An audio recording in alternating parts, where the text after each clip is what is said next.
Welcome back to the deep dive. We are really aiming to cut through the noise today Yes, tearing through the research. and delivering those crucial insights you need. Today we're diving into something pretty personal, often really frustrating. Competitive sports anxiety. Mm, It's this weird paradox, isn't it? Sports, they're meant to build fitness, teamwork, resilience. all good things. Exactly. But for so many students, athletes at all levels, really, the moment competition comes up, it Uh-huh. just triggers this intense dread, Mm. real psychological fear, avoidance sometimes. Yeah, that tension is exactly what we're focusing on today. That gap between someone's physical skill and their mental game under pressure. Right. We've gone through a whole stack of sources, sports psychology journals, coaching guides, the lot. Okay. And our mission really is to pull out the most vital nuggets of knowledge. We need to understand the deep roots, see the symptoms clearly. And crucially, find strategies. Yes, evidence-based strategies. The goal is to help shift focus, Mhm. move away from that crippling fear of failing towards, well, composure, control, actual growth, whatever the scoreboard says. We want to equip you, the listener, with stuff that fundamentally changes how you experience and manage that competitive pressure. And what's really fascinating here, I think, is how often this whole issue is just dismissed. Yeah. How so? Like people just say it's a lack of toughness or, oh, they just have nerves. Right. Calm down. Exactly, which doesn't help. We need to get beyond that surface level. If we can really grasp the psychological mechanics, the systemic things triggering this fear, And the solutions become much more targeted. precisely, much more effective than just saying toughen up. Okay, so let's unpack this properly. Let's get a solid core definition down. Our sources, they describe sports anxiety not just as, normal pregame jitters. No, it's different. It's persistent, intrusive even. This sense of nervousness, overthinking, Mm-hmm. sometimes outright dread. Mm-hmm. Before and during performance. Yeah. And fundamentally, it seems linked to, well, a few core fears that all converge in competition. Right. The fear of failure is the big one, obviously. But also the fear of judgment from coaches, peers. Absolutely. And disappointing people close to you, parents maybe. That's a heavy load. It is. And the Mm. consequence of this anxiety is just devastating, really. Because it hits when it matters most. Right, when you need to perform. Exactly. You've got skilled, well-trained athletes, could be teens, could be adults. They have the physical tools. They've put in the work. Totally. But their minds just short circuit when the pressure ramps up. Hmm. They end up performing way below their actual potential. Consistent. Often, yeah. The moment they step onto that field or court or whatever it is, the physical ability gets overridden by all that psychological noise. So that's the key distinction we need you, the listener, to grasp. Yeah. We're not talking about someone who hasn't practiced enough No, or isn't skilled enough or physically ready. not at all. This is purely psychological pressure building up and, well, snapping. It interferes, stops them translating that trained ability into success when it counts. Okay, and the scope here, who does this affect? Well, the research is really clear on this. It is absolutely not just for elite athletes, the pros, the Olympians. Right, it's broader. Much broader. It cuts across the whole spectrum, affects students in junior leagues, high school teams, even college intramurals, So pretty much anyone competing. if they perceive it in a certain way. The common thread is how the individual sees the event. If they see competition not as like a fun challenge or a skill test, Mm-hmm. but as a direct all-or-nothing test of their self-worth. Wow. Okay, that shifts the stakes entirely. It does, and when that perception takes root, you start seeing the behavioral signs stacking up fast. Like what? What should people look out for? You might see students actively pulling back, refusing to volunteer, maybe dropping out of competitions altogether. Finding excuses. Often, yeah, minor injuries, feeling unwell, that kind of thing. Okay. And on the field, constant overanalyzing of every little mistake. Beating themselves up? Exactly. And the emotional pressure can just become overwhelming. It might spill out as irritability, being tearful, maybe even getting passive-aggressive about practice or towards teammates. Mm. It's basically avoidance, trying to protect the ego, Mm. If losing means I'm a failure, not just I failed at this task, Then the anxiety makes perfect, horrible sense. it's the logical outcome. Your focus shifts completely. It's not on the ball or your timing or the next play anymore. It turns inward. Completely inward. Am I going to look stupid? What will they think? That's the core problem we really need to dismantle. Okay, so those behaviors are the smoke signals. But we need to go deeper, right? Find the fire. What do the sources say are the actual root causes? Yeah, the sources lay out a pretty clear, multi-layered picture. It often starts with the internal stuff, the psychological drivers. Inside the athlete's head. Exactly. And a big part of that is understanding the difference between like healthy ambition and destructive pressure. There's this really tricky, powerful tension between just the general fear of failure, worrying about losing the game. Which is pretty normal, I guess. To a degree, yes. But then there's perfectionism, which is a whole different beast. It's this unrealistic, often totally paralyzing desire to perform flawlessly every single time. And that's key, isn't it? Perfectionism isn't just about having high standards. High standards are good. They drive you. Right. Perfectionism is often rooted in this deep fear of being seen as flawed, as inadequate, especially by others. Okay, I see the link. Yeah.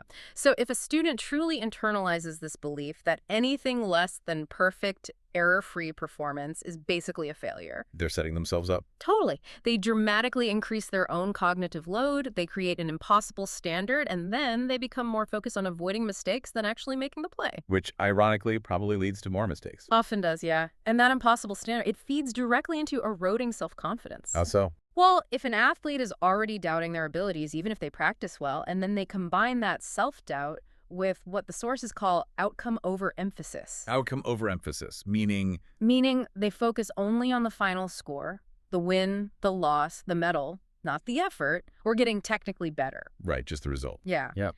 If you combine that self-doubt with only caring about the outcome, you're basically creating a recipe for crushing anxiety. Guaranteed. Maybe because you can't always control the outcome. Exactly. Outcome overemphasis yanks your focus away from the present moment, the only place you can actually control things. Mm-hmm. So instead of focusing on the next shot, the player's calculating points needed to tie or replaying an error from 5 minutes ago in their head. Splitting your focus. Which is just disastrous under pressure. And this whole cycle, that's the engine driving negative self-talk. Ah, the inner critic. Yeah, and it's not just mild criticism. This internal dialogue actively magnifies mistakes. A simple dropped ball becomes proof you're useless. And at the same time, it dismisses any success. Oh, that good play. Just luck. Coincidence. That sounds exhausting. It is. But it's not just internal. The external environment plays a huge role too, often without meaning to. Okay, what are we talking about there?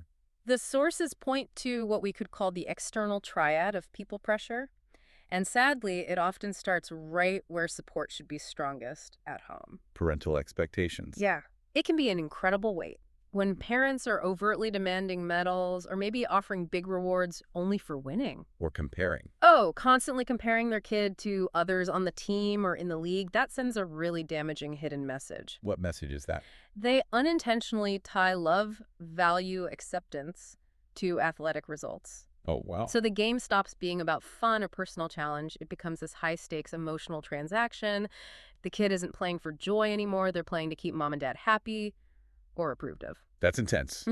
What's next in the triad? Coach's pressure. The sources are really strong on this warning against authoritarian, fear-based coaching. Like yelling, intimidation. Exactly. Public shaming, threatening to bench players. These styles instill fear, not confidence. They might get compliance, short term. Maybe. But they fundamentally kill the joy. They undermine the intrinsic motivation you need for healthy, long-term engagement in sports.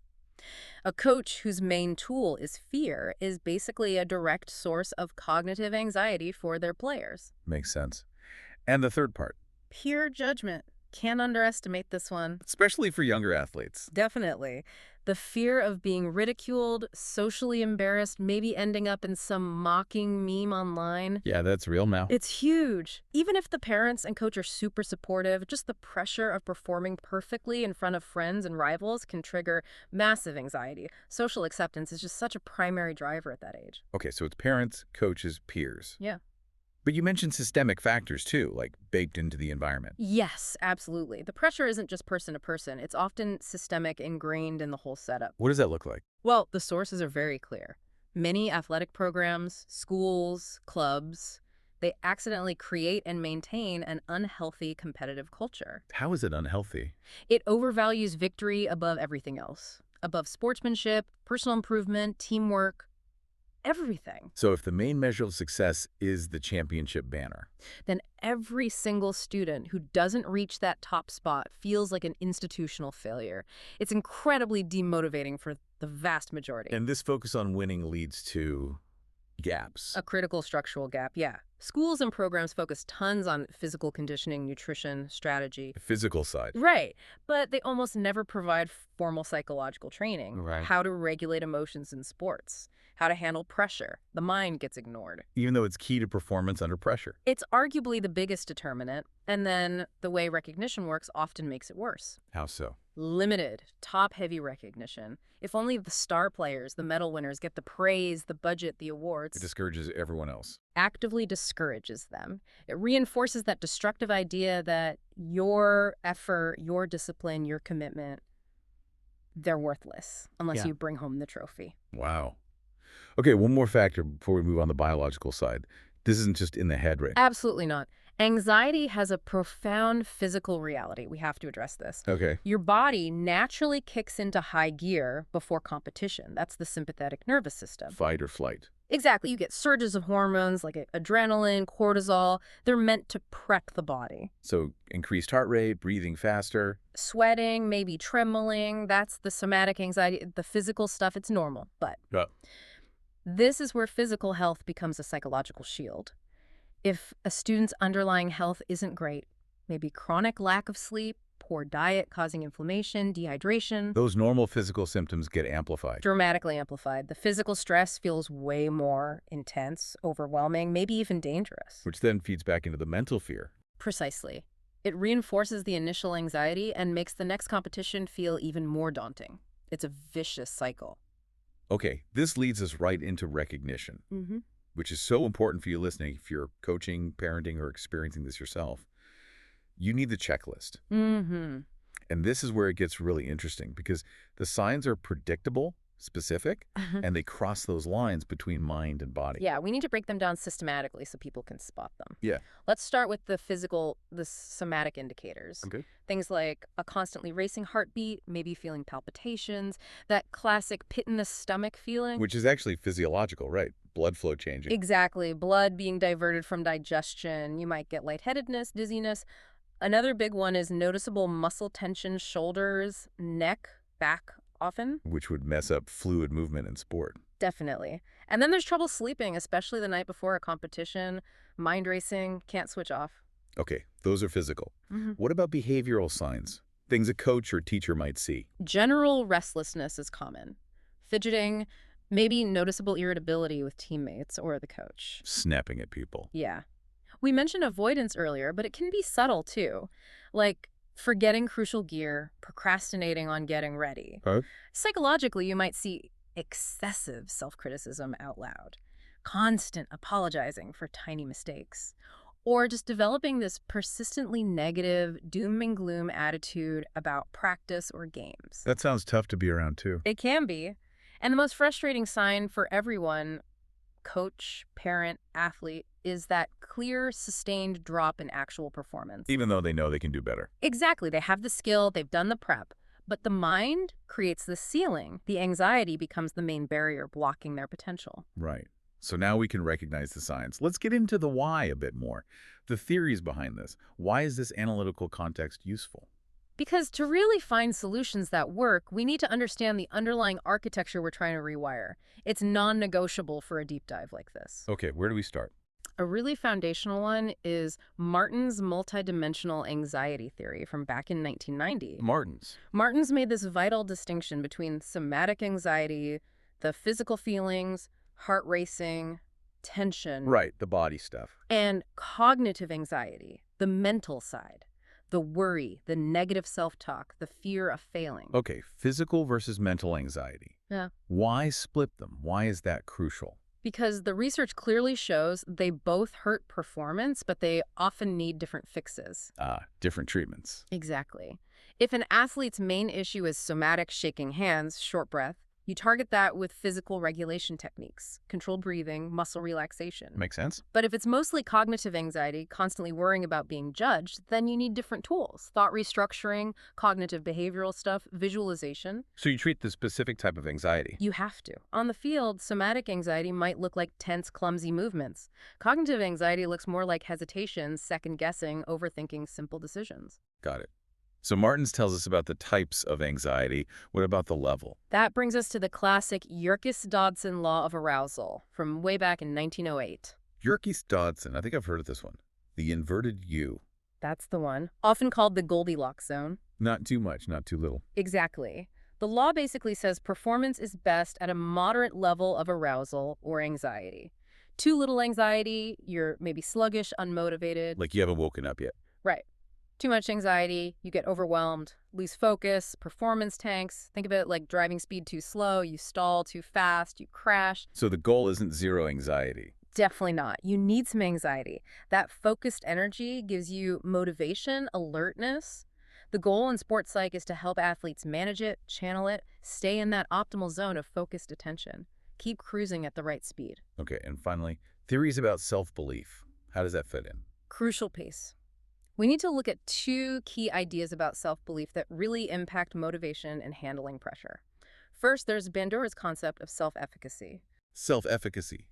Belief in yourself. Belief in your capability to do a specific thing.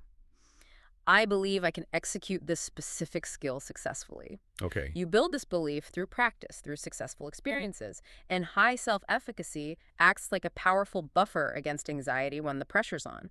Because you trust your skills. Right. It lets you focus on doing the thing rather than worrying about the outcome. And the other theory. You mentioned Deci and Ryan. Yes, there's self-determination theory. This one emphasizes something different, but equally important. The power of intrinsic motivation. Intrinsic meaning. Yeah. From within. Exactly. Doing the sport primarily for the sheer enjoyment of it, for the personal satisfaction you get from mastering skills, from feeling connected to your own values. As opposed to playing for external rewards. Right, like medals, scholarships, or even just praise from parents or coaches. The sources strongly suggest that intrinsic motivation, playing because you love it, forms the healthiest, most resilient foundation. Why resilient? Because if your main drive is enjoyment and mastery, a temporary failure or a loss doesn't crush your whole reason for being there. Your enjoyment provides a buffer against the negative impact. You're more likely to stick with it. Okay, so we've defined it, looked at causes, symptoms, theories. Now the impact. It's easy to think this just affects the game itself, right? Yeah, but the sources really hammer this home. The impact is much, much wider. It spills over into academics, overall psychological well-being, and even long-term development. Okay, let's break that down. Immediate impacts first. Academics, other activities. Well, the most direct one is that avoidance behavior we talked about.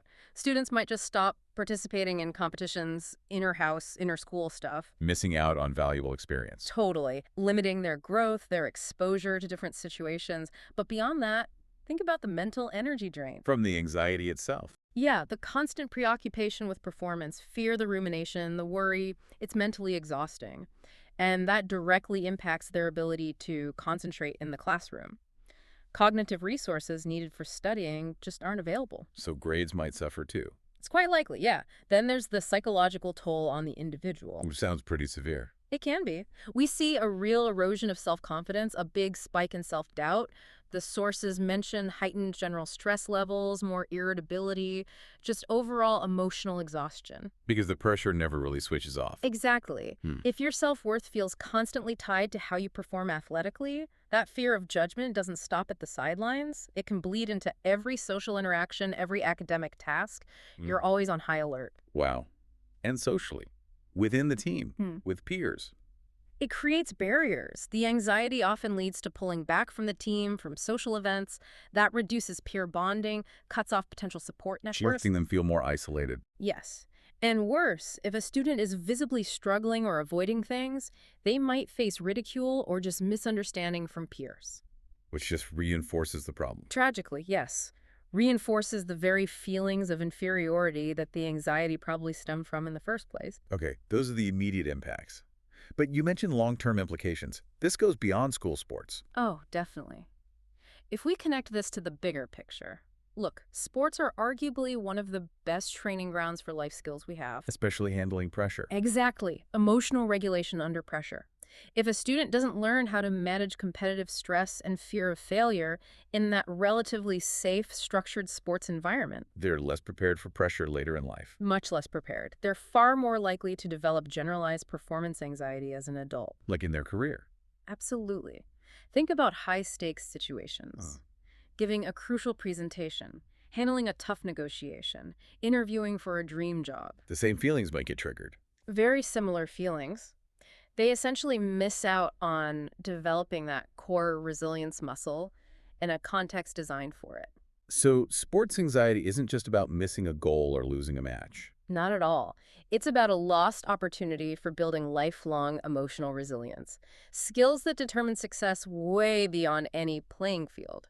Okay, this sounds pretty bleak, but the good news is the sources don't just leave us with the problem. They offer a really comprehensive roadmap for solutions. Yeah, thankfully, it's multi-layered, needs cooperation, but it starts right away with things the student, the individual can do to take back some control. Okay, what are those actionable steps? First off, it has to start with cognitive restructuring.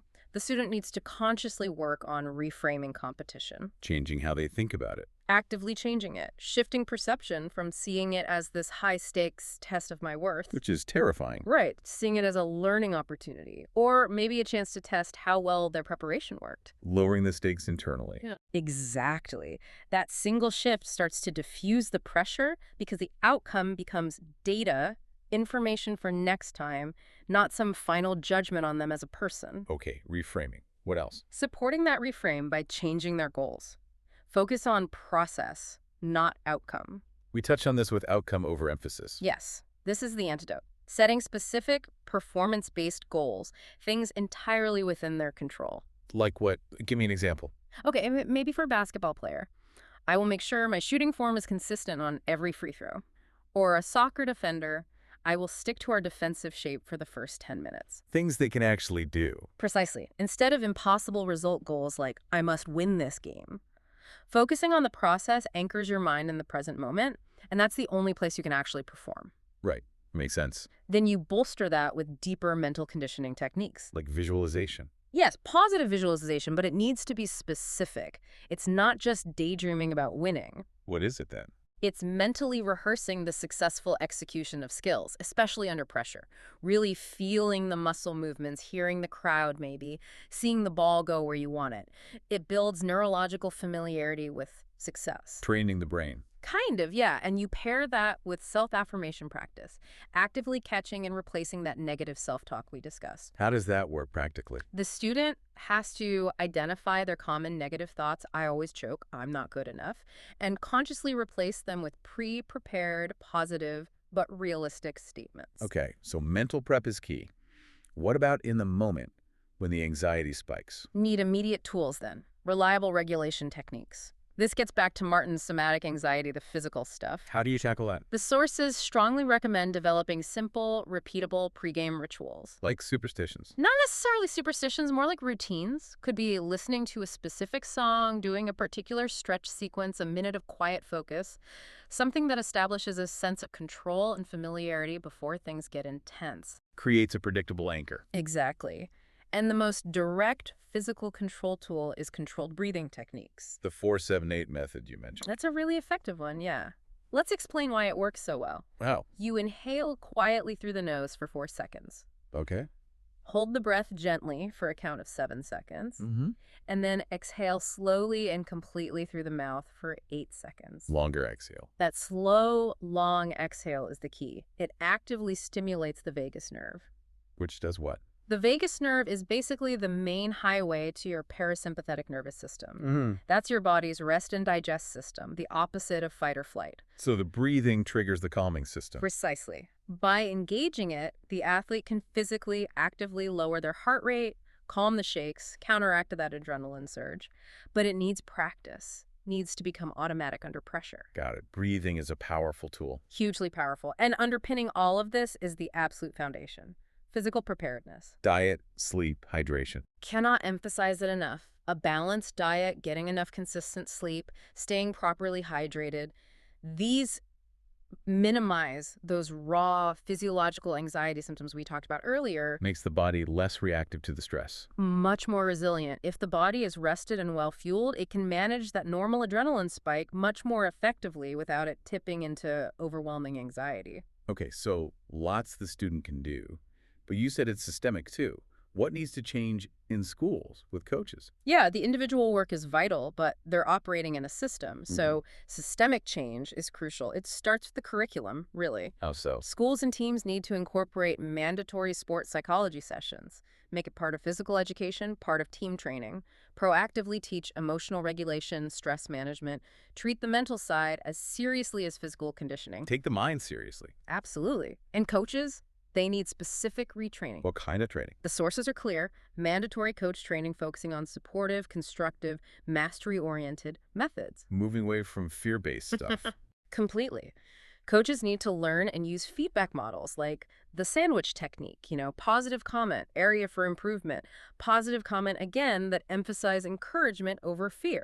Focus on effort and improvement. Yes. A constructive coach does that. An authoritarian coach tends to focus only on innate talent and results. That difference in approach is massive for athlete anxiety. Okay.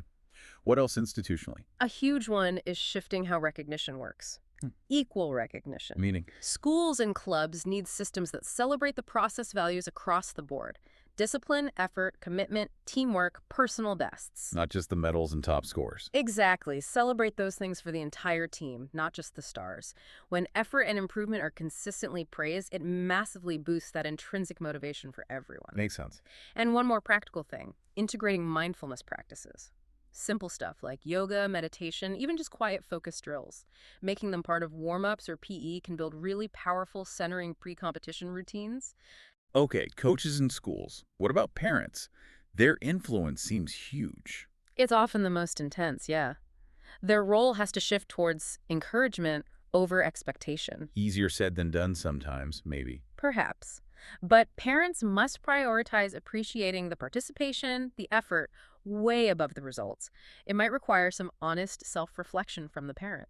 Am I living out my own competitive dreams through my child?